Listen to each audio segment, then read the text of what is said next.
téléspectateurs de Bloc 221 TV, bonjour et bienvenue. C'est l'heure de la actualité. Le président de la République, Bassirou Diomaye Diakhar Faye, a rencontré ce mardi 23 avril des acteurs du secteur privé au Palais. Les discussions ont porté autour de la création d'emplois au Sénégal et de la réduction du coût de la vie. Les dirigeants des organisations patronales se sont engagés à soutenir l'État en ce sens. Invité d'Info Matin sur la TFM ce mercredi, le président de l'Union nationale des chambres de commerce, d'industrie et l'agriculture du Sénégal s'est exprimé sur ce sujet à la question de savoir si le président de la République pouvait compter sur le patronat. Serigne Mboup a répondu qu'il n'y croit pas. Selon lui, le problème repose principalement sur la représentativité du Conseil national du patronat du Sénégal. Il avance qu'un changement générationnel doit s'opérer au sein du secteur privé. En outre, Serigne Mboup considère que pour une réduction à long terme des prix, il faut s'appuyer sur le secteur agricole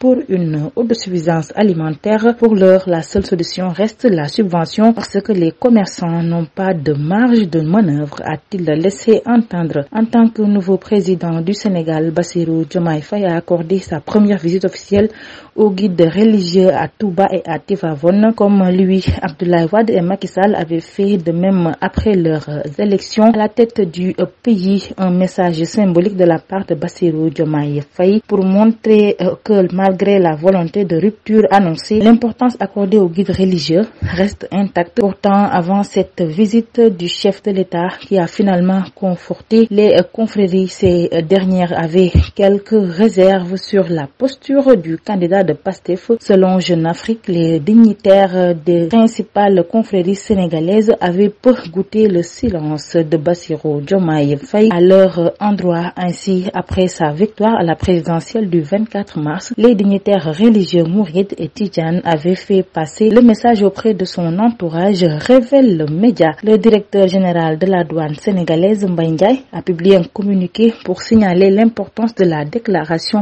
préalable d'importation. Dans le document, il est également annoncé que la production d'une DPI sera obligatoire dès le 1er mai pour toute importation d'une valeur de 500 000 francs CFA ou plus. Du nouveau dans l'affaire du procès en diffamation opposant Cheikh Yérim Seck à l'ex-capitaine Seydina Omar Touré. L'affaire a été évoquée ce mercredi au tribunal de grande instance de Dakar et le jugement a été fixé au 8 mai prochain. Sur l'international, la faim dans le monde s'accentue. C'est ce qui indique le rapport annuel sur les crises alimentaires de la FAO publié ce mercredi. L'an dernier, plus de 280 millions de personnes étaient en situation de malnutrition aiguë, soit 24 millions de plus qu'en 2022, touchés à la fois par les conflits, le dérèglement climatique et les chocs économiques. Trois facteurs aggravant l'Afrique n'est pas épargné par la dégradation de la situation, alors que le continent reste secoué par de graves conflits qui alimentent l'insécurité alimentaire majeure. Pour faire face à cette urgence mondiale, le secrétaire général de l'ONU, Antonio Guterres, appelle à renforcer les financements humanitaires. Au Mali, une partie des otages enlevés mardi dernier près de Bandiagara a été libérée. Plus d'une centaine de passagers de 3 autocars circulant entre Bankas et Bandiagara dans le centre du pays avaient été interceptés par les hommes armés. De sources locales, les ravisseurs sont des djihadistes du Jénim, groupe de soutien à l'islam et aux musulmans liés à Al-Qaïda. D'autres otages sont toujours détenus et tri n'a pas été fait au hasard. À noter que ces derniers jours, des manifestations ont été organisées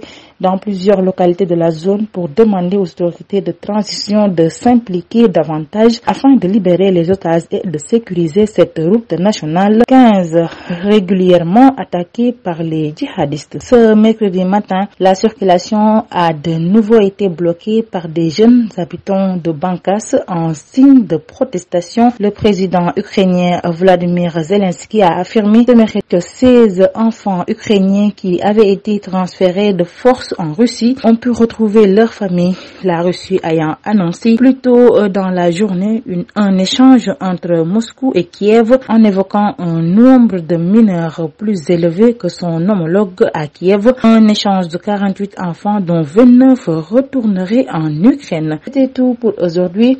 Nous vous donnons rendez-vous très prochainement. Mais d'ici là, restez avec nos programmes. Bloc 221 TV.